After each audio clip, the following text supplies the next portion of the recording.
আমি জস telegraph training ইনস্টিটিউটের একজন ছাত্র, এসি অ্যান্ড রেফ্রিজারেশন ডিপার্টমেন্টের। আমরা এবছরে স্কিল ফেয়ারে ডোমেস্টিক মিনি চিলার এয়ার কন্ডিশনারটি উপস্থাপনা করেছি, যার মেন কনসেপ্ট হচ্ছে আমাদের চিলার রয়েছে, যেটা আমাদের চিল্ড ওয়াটার পড়ে এখানে সার্কুলেশন করছে। এর প্রথমত এখানে রয়েছে আমাদের ভেপার কম্প্রেশন রেফ্রিজারেশন সাইকেলের মাধ্যমে চিল্ড ওয়াটারকে চিল্ড করা হচ্ছে। তারপরে এই ওয়াটারকে পাম্পের মাধ্যমে আমাদের ফ্যান কয়েল ইউনিটে সার্কুলেশন করানো হচ্ছে, এবং এই ফ্যান কয়েল ইউনিটের যে ঠান্ডা কয়েলটার পেছন থেকে যে যেটা রয়েছে সেটা ব্লোয়ারের মাধ্যমে আমাদের এখানে বাইরে অ্যাম্বিয়েন্টে থ্রো হচ্ছে কনফাইন স্পেসের মধ্যে। এটার মেন অ্যাডভান্টেজ হচ্ছে এটা টেম্পারেচার কন্ট্রোল করছে, হিউমিডিফিকেশান করছে, যেরকম আমাদের নর্মাল এয়ার কন্ডিশনিং করে থাকে। এর ফ্যান কয়েল ইউনিটে মেনলি আমাদের চিল্ড ওয়াটারটাকেই সার্কুলেশন করে কনফাইন স্পেসে আমাদের কুলিংটা নেওয়া হচ্ছে, এবং এর অ্যাম্পিয়ার নেয় হচ্ছে 2 অ্যাম্পিয়ার কনজাম্পশন 2। আমরা air condition refrigeration engineering department থেকে বলছি। এটা অ্যাকচুয়ালি আমাদের প্রজেক্টটা হচ্ছে মিনি এসি, পোর্টেবল এসি, যেটা কিনা আমাদের মেনলি যেটা আমাদের ভিশন রয়েছে to reduce the carbon emission and save the energy, সেই পারপাসে এটা আমাদের বানানো হয়েছে।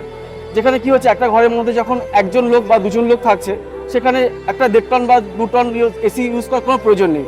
একটা 1.5 টন বা 2 টন এসি ইউজ করতে গেলে মোটামুটি 2000 ওয়াটের কনজাম্পশন হয়, সেখানে এটা আমাদের ইউজ করলে মোটামুটি 600 ওয়াট কনজাম্পশন হচ্ছে। সেক্ষেত্রে আপনারা অনেকটাই কিন্তু ওয়াটেজ বেনিফিশিয়াল পাবেন, প্লাস এটা আপনাদের ইলেকট্রিক বিলটা অনেকটা কমিয়ে দেবে।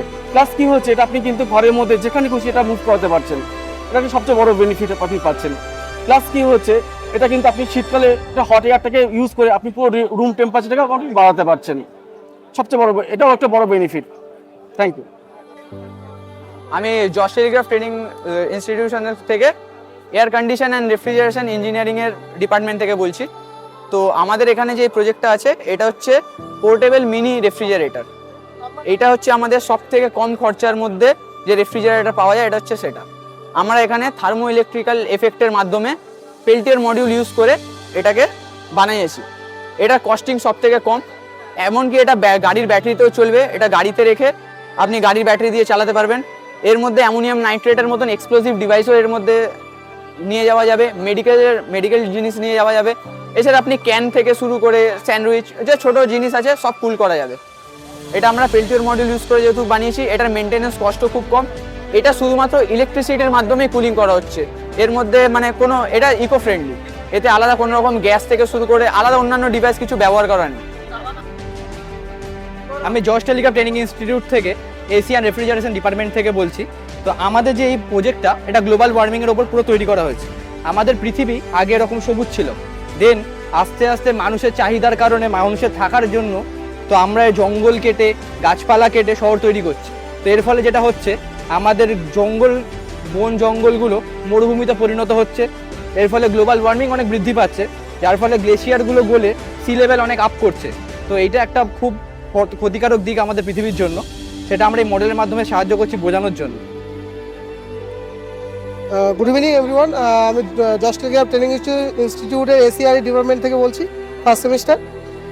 আমরা এখানে দেখিয়েছি রেফ্রিজারেশন সিস্টেমের এভলিউশন কীভাবে হয়েছিল তো বটম টু টপ। প্রথমে আমরা যেভাবে এই জ্বালার মধ্যে জল ঠান্ডা রেখে খাওয়ার পরে সেটাকে আমরা কনজিউম করতাম। দ্বিতীয়ত এই ওয়াটার ব্যাগ, যেটা নিজেই ওয়াটারটা ভেপার হয়ে নিজেকে ঠান্ডা রাখতো। পরবর্তীকালে হাঁড়িতে আমরা যেগুলো চারিদিকে বালি দিয়ে ভিতরে একটা ছোটো হাঁড়ি বসে খাওয়া দাওয়া ঠান্ডা এবং তাজা রাখতাম।